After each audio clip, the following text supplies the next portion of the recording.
Poster लगे दिखाई दिए।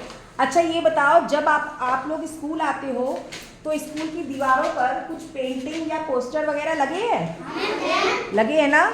उनको आपने पढ़ा है? किसी पोस्टर में यातायात के बारे में बताया गया है, किसी पोस्टर में जल के बारे में बताया है, पढ़ा है ना? तो आइए देखते हैं इस पाठ में जल के बारे में क्या क्या बताया गया है। जिन पर लिखा था जल बहुमूल्य है, जल ही जीवन है, जल के बिना जीवन नहीं है। तो जल जो है, क्या ये बताओ हम लोग जल के बिना जीवित रह सकते हैं? नहीं रह सकते हैं। तो जल बहुमूल्य है, जल से ही जीवन है, जल के बिना हम जीवित नहीं रह सकते हैं। प्रार्थना सभा में प्रधानाध्यापिका दीदी द्वारा बताया गया कि आज 22 मार्च है। आज का दिन विश्व जल दिवस के रूप में मनाया जाता है। इसका मतलब जो 22 मार्च है उसको क्या मनाया जाता है? जल दिवस मनाया जाता है, विश्व जल दिवस मनाया जाता है, इंटरनेशनल वाटर डे मनाया जाता है। कब मनाया जाता है? 22 मार्च को। कब मनाया जाता है? 22 मार्च को मनाया जाता है। उन्होंने बताया कि आज हम इसी विषय पर चित्र प्रतियोगिता का आयोजन करेंगे। स्कूल में तथा अन्य स्थानों पर इन चित्रों और पोस्टरों को लगाकर सभी को जल की उपयोगिता के बारे में बताएंगे। यानी कि हमारे स्कूल में आपने देखा है कभी कभी जो डे सेलिब्रेट होते हैं उस पर हम बच्चों से पेंटिंग ड्राइंग करवाते हैं ना। तो इसी तरीके से जो विश्व जल दिवस 22 मार्च को था, उन्होंने क्या किया कि उस दिन बच्चों के बीच में एक कंपटीशन करवाया, ड्राइंग कंपटीशन करवाया। स्कूल में तथा अन्य स्थानों पर इन चित्रों और पोस्टरों को लगाकर सभी को जल की उपयोगिता के बारे में बताया। यानी कि जगह जगह पर पोस्टर लगाए गए, चित्रों को लगाया गया और उनके द्वारा यह संदेश दिया गया कि जल कितना उपयोगी है, जल का कितना महत्व है हमारे जीवन में। सब बच्चे बहुत खुश और उत्साहित थे। वे अलग अलग समूह में बैठकर जल से संबंधित विभिन्न मुद्दों पर चित्र बनाने लगे। जब हमारे स्कूल में आप लोगों के बीच में कोई कंपटीशन होता है तो आप लोग खुश होते हो ना? हाँ, इसी तरीके से वे भी बहुत खुश थे और क्या किया कि वो ग्रुप में डिवाइड हो गए और वो लोग पेंटिंग करने लगे। किसी समूह ने जल के स्रोतों से संबंधित, किसी ने उसकी उपयोगिता एवं किसी ने उसके संरक्षण तथा प्रदूषण से संबंधित चित्र व पोस्टर बनाए। इसके बाद सभी बच्चे शिक्षकों के साथ अपने बनाए चित्रों पोस्टरों को लेकर गांव में घूमे। जगह जगह रुककर लोगों को पानी की उपयोगिता के बारे में समझाया। आखिर में पंचायत भवन के पास सभी बच्चे इकट्ठे हुए। ग्राम प्रधान द्वारा सभी बच्चों को शाबाशी दी गई तथा पुरस्कृत भी किया गया।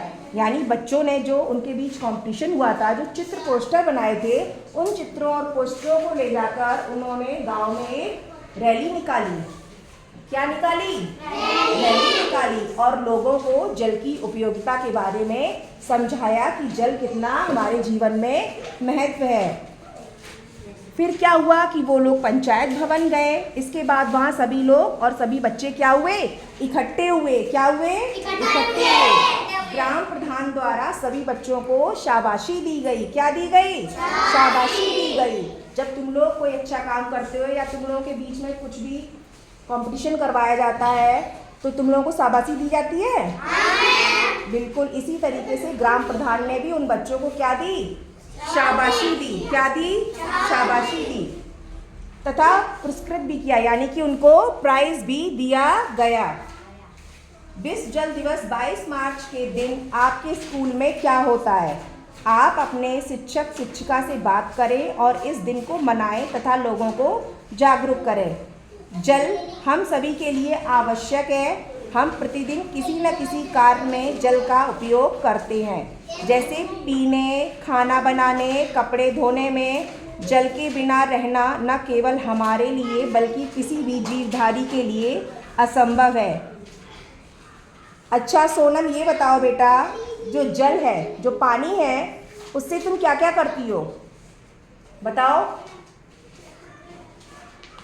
राधिका तुम बताओ। नहाते हैं, कपड़ा धोते हैं, और खाना बनाते हैं। बनाते हैं ना? क्या क्या करते हैं? खाना बनाते हैं, पानी से हम लोग कपड़े भी धुलते हैं, पानी को पीते भी हैं। जल के बिना रहना न केवल हमारे लिए बल्कि किसी भी जीवधारी के लिए असंभव है। क्या पानी के बिना तुम लोग रह सकते हो? नहीं। क्या जो हम लोगों ने जानवर पाल रखे हैं, गाय भैंस बकरी वगैरह, वो पानी के बिना रह सकती हैं? नहीं रह सकती है ना। क्या आपने कभी सोचा है जल जो हमारे जीवन के लिए इतना महत्वपूर्ण है वह कहाँ से आता है? बताओ। अच्छा, जो पानी है जल वो कहाँ से आता है? बताओ बताओ। रितेश तुम बताओ, तुम्हारे यहाँ पानी कहाँ से आता है? अपने घर में या आसपास में तुम लोग क्या देखते हो? पानी कहाँ से आ रहा है? नल से। भाई तुम लोग तो अपने आसपास यही देखते हो ना कि पानी टोटियों से आ रहा है, नल से आ रहा है। Very good. बोलने का प्रयास किया करो, बोलोगे नहीं तो कुछ नहीं आएगा, बोला जरूर करो। जल के स्रोत यानी जल हमें कहाँ कहाँ से मिलता है? पानी हमें जहाँ जहाँ से मिलता है उन्हें जल के स्रोत कहते हैं। क्या कहते हैं? जल के स्रोत। यानी पानी जहाँ जहाँ से आता है वो जल के स्रोत कहलाते हैं। बारिश के दिनों में तालाब पोखर भर जाते हैं, नदियों का जल स्तर बढ़ जाता है, झीलें भर जाती हैं। जल के इन स्रोतों को धरातलीय जल कहते हैं। अच्छा ये बताओ, जब पानी बरसता है तो आसपास की नदियाँ हैं, तालाब है, वो सब भर जाते हैं ना? हम लोग के स्कूल के बाहर ही देखो कितना भर जाता है, निकलना मुश्किल हो जाता है ना। नदियाँ धरातलीय जल स्रोतों में मुख्य है। पानी की बड़ी बड़ी टंकियों में नदियों के जल का संग्रह किया जाता है। घरों में देखा है पानी को हम लोग भर के रखते हैं ना। कहाँ रखते हैं? बाल्टी में रख लेते हैं, टंकी में रख लेते हैं, जग मग्गा, बहुत से लोग सब कुछ भर के रख लेते हैं कि ऐसा ना हो कि उस दिन पानी ना आए, है बिजली चली जाए तो पानी की कमी ना हो। और शुद्ध करके पाइप के माध्यम से घरों में पहुंचाया जाता है। इसके अतिरिक्त नदियों पर बांध बनाकर भी इसके जल का उपयोग बिजली उत्पादन करने, नहर द्वारा सिंचाई करने एवं अन्य कार्यों में किया जाता है। भाई पानी का प्रयोग हम लोग क्या करते हैं? जो खेती होती है उसको सिंचाई करने में इसका प्रयोग किया जाता है। अच्छा ये बताओ, पानी नहीं होगा तो क्या आप लोगों के आलू और धान लग जाएंगे? नहीं। तो सिंचाई के रूप में भी इसका प्रयोग किया जाता है। समझ में आया? आगे देखिए, पेज टर्न करिए सभी लोग। भूमि यानी जमीन के अंदर एकत्र जल को भूमिगत जल कहते हैं। क्या कहते हैं? भूमिगत जल। जो जमीन के अंदर जल है, जमीन के अंदर जल है ना। भाई जब आप लोगों के यहाँ नल वगैरह या समर लगती है तो बोरिंग होती है, खुदाई होती है, नीचे से ही तो पानी आता है। तो ऐसे जल को क्या कहते हैं? भूमिगत जल कहते हैं। धरातल पर पाया जाने वाला जल रिस रिस कर जमीन के अंदर एकत्रित हो जाता है। जो ऊपर ये पानी है धरातल के ऊपर, ये रिस रिस के अंदर जाता है ना। इस जल को कुआं, हैंडपंप व नलकूपों, ट्यूबवेल द्वारा प्राप्त करते हैं तथा जल का उपयोग पेयजल एवं सिंचाई आदि कार्यों में किया जाता है। जो जल रिस रिस के जमीन के अंदर चला गया है वो किस रूप में बाहर आता है? भाई कुएं के रूप में ऊपर आ जाता है या हैंडपंप के द्वारा आ जाता है। जब बोरिंग होती है तो जमीन का ही पानी तो ऊपर आता है, हैंडपंप लगा दिया जाता है, हैंडपंप के द्वारा हम पानी बाहर निकालते हैं। या कुओं में आ जाता है, रस्सी डालकर कुएं से पानी खींच लेते हैं, हम लोग खींचते हैं ना। अच्छा ये बताओ, आप लोगों के गांव में कुआं है? उसमें पानी है? देखा है? अच्छा, उसमें रस्सी डाल के पानी निकाला जाता है? अच्छा आगे देखिए, आपके गांव या घर के आसपास जल पानी के स्रोत कौन कौन से हैं एवं इनका उपयोग किन किन कार्यों में किया जाता है? तो आप लोगों का ये आज का प्रोजेक्ट वर्क है। आप लोग क्या करोगे कि आपके घर के आसपास पानी किन किन स्रोतों से आ रहा है, कुआं हो गया, हैंडपंप हो गया, ठीक है, उन सब के नाम लिखने हैं और उसका कैसे यूज़ करते हैं वो सब आपको लिख के लाना है, ठीक है। आपके घर में पानी कहाँ से आता है, इसका उपयोग आप किन कार्यों में करते हो। दूसरा प्रोजेक्ट है आपका कि आपके घर में पानी कहाँ से आता है और उस पानी का उपयोग आप किन किन कार्यों के लिए करते हो। जल प्रदूषण के कारण। अब आगे हम पढ़ेंगे जल प्रदूषण के कारण। क्या पढ़ेंगे? जल प्रदूषण के कारण पढ़ेंगे। किन किन कारणों से जल प्रदूषण हो रहा है। नदियों, तालाबों का जल कई कारणों से प्रदूषित होता है। इनमें से कुछ कारण हैं। आइए मुख्य कारण पढ़ते हैं कि नदियों तालाबों का जल क्यों प्रदूषित हो रहा है। नदी तालाब आदि में कूड़ा करकट डालना। क्या नदियों और तालाबों में हम लोग कूड़ा करकट डालते हैं तो उससे जल दूषित होता है, प्रदूषित होता है ना, पानी गंदा होता है ना। नालों का गंदा पानी नदी में गिरना। जो नाले होते हैं उनका जो गंदा पानी होता है वो नदियों में गिरता है, इससे भी जल क्या हो रहा है, दूषित हो रहा है, गंदा हो रहा है ना। कारखानों से निकलने वाले अपशिष्ट पदार्थों का नदियों में गिरना। जो हमारे कारखाने फैक्ट्रियां हैं उनके अंदर जो प्रोडक्ट्स बन रहे हैं उनका जो गंदा पानी निकल रहा है वो कहाँ निकल रहा है, नदियों में जा रहा है। अपशिष्ट पदार्थ जो निकल रहे हैं वो कहाँ जा रहे हैं, नदियों में जा रहे हैं। तो इससे भी नदियों का पानी क्या हो रहा है, दूषित हो रहा है। क्या हो रहा है, दूषित हो रहा है। कुआं तालाब के पास नहाना, कपड़ा धुलना एवं जानवरों को नहलाना। जो हमारे कुएं तालाब होते हैं उनके आसपास देखा है ना, लोग नहाते हैं, कपड़े धोते हैं। जो कपड़े धुलने का गंदा पानी होता है वो नदियों में तालाबों में चला जाता है या जानवरों को नहलाया जाता है। वो सब गंदा पानी उसमें मिक्स हो रहा है और वही पानी कहाँ आ रहा है, कहाँ आ रहा है, नदियों के पानी को खराब कर रहा है। क्या कर रहा है, नदियों के पानी को खराब कर रहा है। खेती में रासायनिक उर्वरकों तथा कीटनाशक दवाओं के प्रयोग से भूमिगत जल का प्रदूषित होना। जो खेती होती है, आप लोगों ने देखा होगा कि खेती में दवाई डाली जाती है। क्यों डाली जाती है, ताकि उसमें कीड़े न लगे। कीटनाशक दवाइयों का प्रयोग किया जाता है ना, इससे क्या होता है, जो भूमिगत जल है यानी जमीन के अंदर का जो जल है वो क्या हो रहा है, प्रदूषित हो रहा है, वो जल खराब हो रहा है। अपने आसपास के किसी तालाब व नदी का अवलोकन करें और कक्षा में आकर साथियों के साथ चर्चा करें। ठीक है, आप लोग आज घर जाओगे, अपने आसपास नदी या तालाब जो भी होगा उसको देखोगे, उसको ऑब्जर्व करोगे, देखोगे उसमें क्या हो रहा है, गंदा पानी आ रहा है कि नहीं आ रहा है, साफ है, उसके आसपास क्या होता है। फिर जब कल आप स्कूल आओगे तो आपस में उसके बारे में डिस्कस करोगे। ठीक है, चर्चा करोगे कि तुमने कल क्या देखा, तुमने क्या देखा, वहाँ पर क्या हो रहा था, क्या नहीं हो रहा था। ठीक है, आगे देखिए, तालाब या नदी के जल का उपयोग कौन कौन करता है, इनका उपयोग किन किन कार्यों में किया जाता है। या फैक्ट्री या कारखानों का प्रदूषित जल, कूड़ा कचरा आदि अवशिष्ट पदार्थ इनमें डाले जाते हैं। क्या यह पानी पीने योग्य है, क्या यह पानी हमारे स्वास्थ्य के लिए उपयुक्त है। पानी में रहने वाले जीव जंतु प्रदूषित जल से किस तरह प्रभावित होते हैं।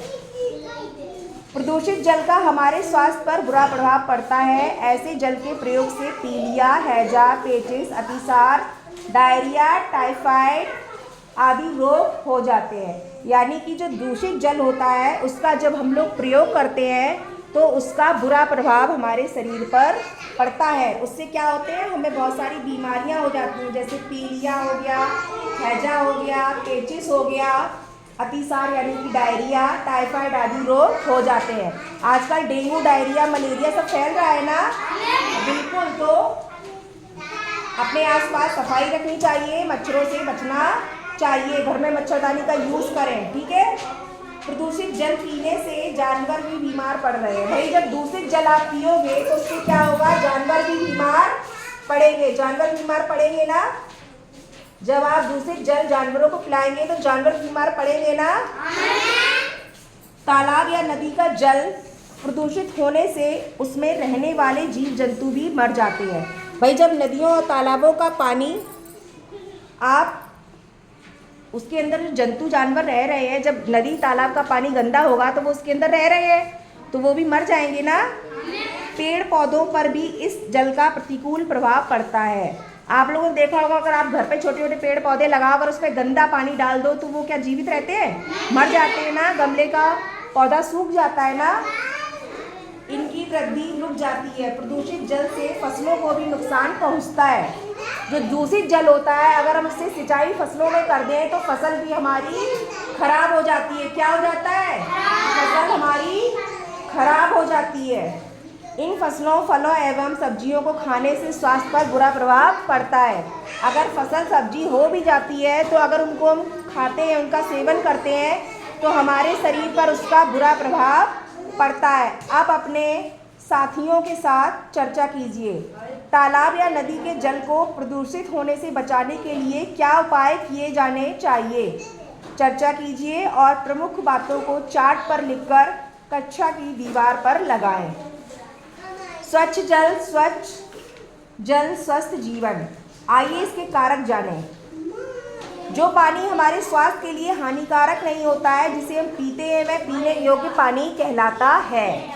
तो बताइए, पीने योग्य पानी क्या होता है? जो पानी हमारे शरीर पर बुरा प्रभाव नहीं डालते, यानी कि हानि नहीं पहुंचाते हमारी बॉडी को, वो पानी क्या होता है? पीने योग्य पानी कहलाता है। एक कांच के गिलास में नल या हैंडपंप का स्वच्छ जल लें, दूसरे गिलास में तालाब या किसी गड्ढे का पानी लें। दोनों को ध्यान से देखें। दोनों में क्या अंतर दिखाई देता है? आप दोनों में से किसका पानी पीना चाहेंगे और क्यों? कभी कभी आपको सुनने को मिलता होगा कि किसी गांव के लोग जल के उपयोग से बीमार पड़ गए। ऐसा नहीं कि वह जल गंदा था या उसमें गंध थी। वह जल देखने में स्वच्छ था, उसमें कोई गंध भी नहीं थी, फिर भी लोग बीमार हो गए। इससे यह पता चलता है कि जल देखने में साफ हो तो भी उसमें कीटाणु होते हैं। यानी कि पानी अगर देखने में साफ है, देख रहे हो साफ हम पी रहे हैं, ऐसा नहीं है, फिर भी उसमें क्या होते हैं? कीटाणु होते हैं। ऐसा जल पीने योग्य नहीं होता है। क्या होता है? ऐसा जल पीने योग्य नहीं होता है।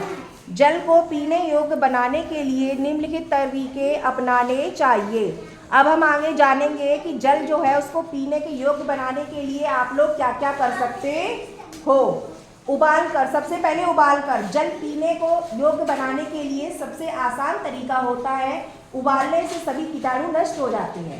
आपने सुना होगा ना कि पानी को बॉयल करके पियो, सुना है ना? उससे क्या होता है कि जल के अंदर जो कीटाणु है वो क्या होते हैं? नष्ट हो जाते हैं। क्या होते हैं? नष्ट हो जाते हैं। उबाले गए पानी को ठंडा करके साफ कपड़े से छानकर पीना चाहिए। जो पानी आपने उबाला है उसको ठंडा करके साफ करके पीना चाहिए। छानकर पानी को स्वच्छ करने का अन्य तरीका छानना भी है। इस प्रक्रिया में पानी को अलग बर्तन में एक साफ कपड़े से छानकर इकट्ठा कर लिया जाता है, परंतु पानी को कीटाणु रहित बनाने के लिए उबालना आवश्यक है। पानी गंदा है, उसको आप छान के पी सकते हो, बट उसके कीटाणु नष्ट नहीं होंगे। कीटाणुओं को नष्ट करने के लिए क्या करना पड़ेगा? पानी को उबालना पड़ेगा। उबालने के बाद उसको छानकर ठंडा करके पी सकते हैं आप। क्लोरीन का उपयोग भी पानी को शुद्ध करने के लिए किया जाता है। इस प्रकार कुओं के पानी में लाल दवा पोटेशियम परमांगनेट डालकर पीने का योग्य बनाया जा सकता है। यानी कि जो आपका क्लोरीन की दवा है, क्लोरीन की दवा के द्वारा भी हम लोग पानी को शुद्ध करके पी सकते हैं। उस दवा का नाम क्या है? लाल दवा, उसका नाम है पोटेशियम परमैंगनेट। क्या नाम है?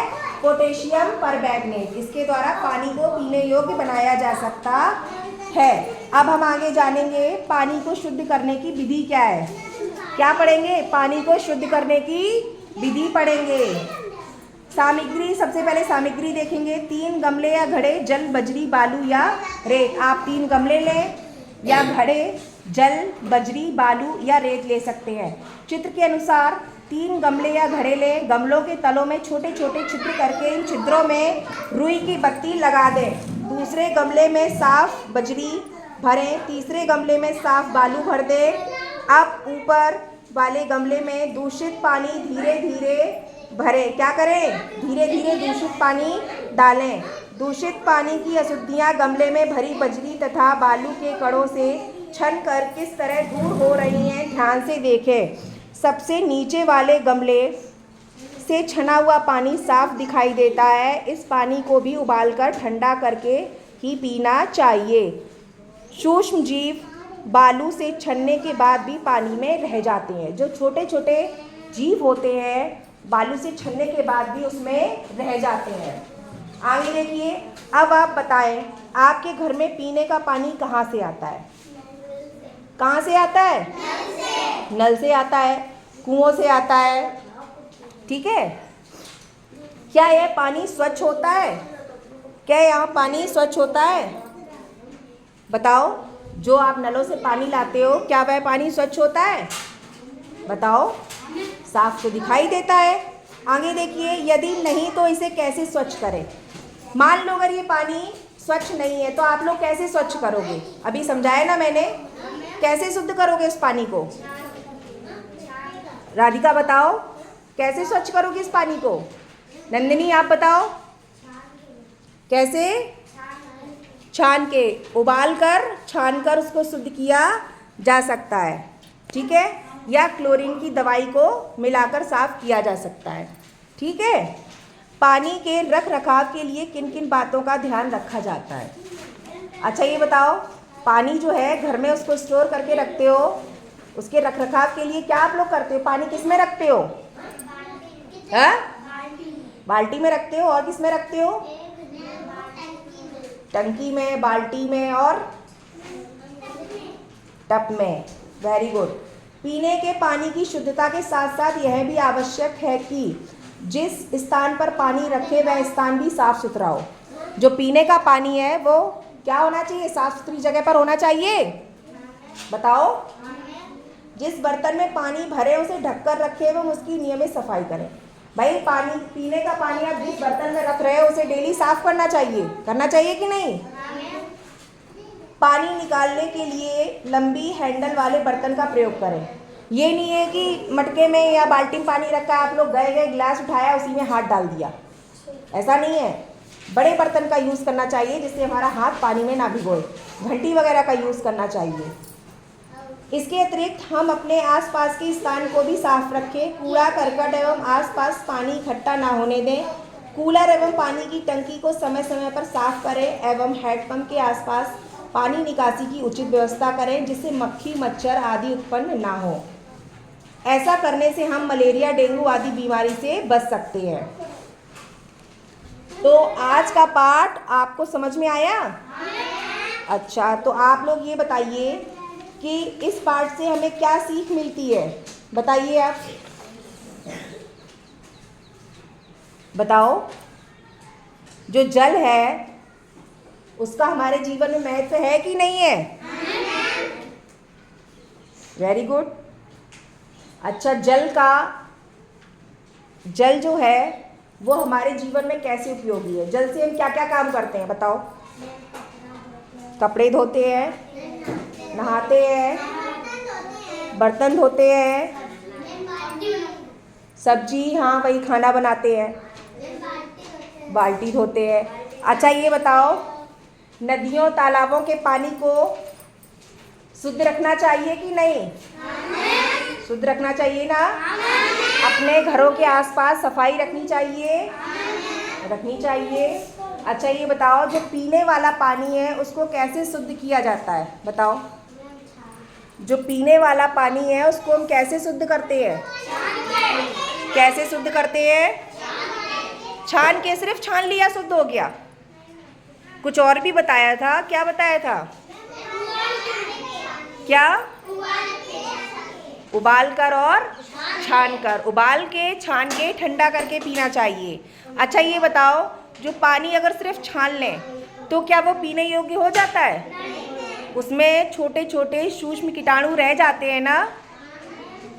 और दूसरा तरीका हमने क्या बताया था पानी को कैसे शुद्ध करना चाहिए? दूसरा तरीका क्या बताया था? गोली, क्लोरीन की गोली। क्या बताया था? क्लोरीन की गोली दवाइयाँ बताई थी ना, जो लाल दवा होती है, पोटेशियम परमैंगनेट, उसको डालकर भी पानी को पीने योग्य बनाया जा सकता है। तो सबको अच्छे से समझ में आया? चलिए कल हम इस पाठ के प्रश्नोत्तर को देखेंगे, इसकी एक्सरसाइज को फिल करेंगे और आप लोगों का जो प्रोजेक्ट वर्क है, क्या प्रोजेक्ट दिया है? आप लोगों को अपने घर के आसपास नदी नालों को देखना है, उसका पानी अच्छा है, स्वच्छ है, गंदा है, कैसा है, सब देखना है, ऑब्जर्व करना है और कल आकर क्लास में उसके बारे में क्या करनी है? चर्चा करनी है। आप लोगों को भी चर्चा करनी है और हमारे साथ भी चर्चा करनी है। आप लोग कल आकर हमें बताएंगे कि आपने अपने घर के आसपास की नदियों तालाबों में क्या देखा, ठीक है? और सभी लोग एक चार्ट बनाकर लाएंगे। चार्ट में क्या बना के लाएंगे? आप लोग को जो पानी है, जो पानी के स्रोत है, भैया आप लोग के गांव में कुओं या नलों से पानी आता है, तो आप लोग चार्ट पेपर में कुआं और नल बनाकर लाएंगे, ठीक। प्लस उससे कैसे पानी आता है, कैसे आप लोग निकालते हो, वो भी लिखकर लाओगे। समझ गए? और इस समय जल जो है, अगर दूषित जल पीते हैं, ठीक है, तो उससे हमें बीमारियां भी बहुत हो जाती हैं। तो हमेशा साफ़ सुथरा पानी पिएं, अच्छा खाएं, स्वस्थ रहें, ठीक है, बीमारियों से बचें। अगर दूषित जल पियोगे तो उससे हैजा, पेचिस, डायरिया वगैरह हो सकता है ना। और संचारी रोगों से बचें, डेंगू वगैरह से बचें। डेंगू किससे होता है बताओ? मच्छर से होता है ना।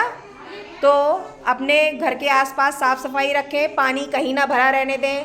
अगर पानी भरेगा तो मच्छर होगा, और मच्छर काटेगा तो बीमारियां होंगी, ठीक है, मलेरिया, डेंगू होगा। फुल आस्तीन के सभी लोग कपड़े पहनो, मच्छरदानी का यूज़ करो। सबके घरों में मच्छरदानी है ना? बिल्कुल मच्छरदानी का यूज़ करें। और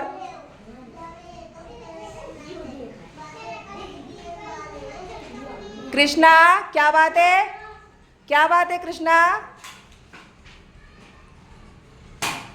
तो कल अब हम लोग इस पार्ट की एक्सरसाइज को करेंगे, ठीक है। सबको अच्छे से समझ में आया? चलिए।